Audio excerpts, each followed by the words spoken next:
गेले 5 ते 6 महिने झाले तिला मी ऍडमिट केली प्रायव्हेट हॉस्पिटलमध्ये, केदारे हॉस्पिटलमध्ये. तर मला मेडिक्लेम चालू असता तर मला त्याचा मोबदला भेटला असता. माझ्याकडे पैसे नसताना मी बाहेरून कर्ज काढून तिला हे केलेलं आहे.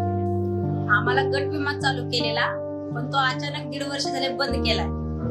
आणि मेडिकलचे जे 200 रुपये आम्हाला भेटत होते ते पण बंद झालेले.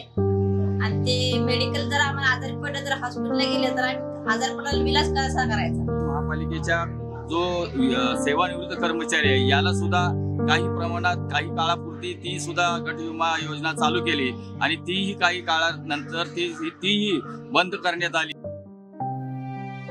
गटविमा योजना बंद झाल्याने सर्वात जास्त भरडला गेला तो महानगरपालिकेचा सफाई कर्मचारी.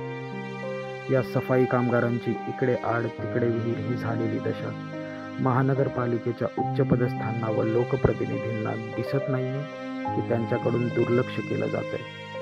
हा कळीचा मुद्दा आहे. गट विमा योजना ही जी महानगरपालिकेने चालू केली होती 2015 पासून ती आता बंद आहे.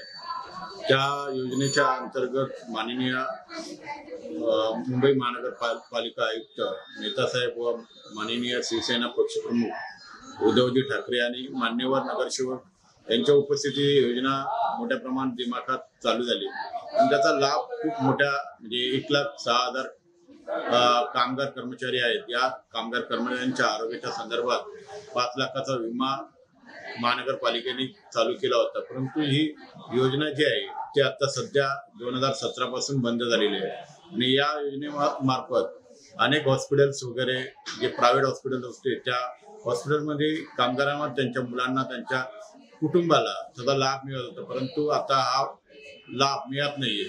मी त्याचा एक लाभार्थी आहे. माझी मुलगी आजारी होती, त्या अनुषंगाने मी माझ्या मुलीला परळच्या हॉस्पिटलमध्ये ऍडमिट केलं होतं आणि त्याचा कर्तृत्व आहे तो विम्याच्या माध्यमातून पूर्ण झाला आणि त्यामुळे माझं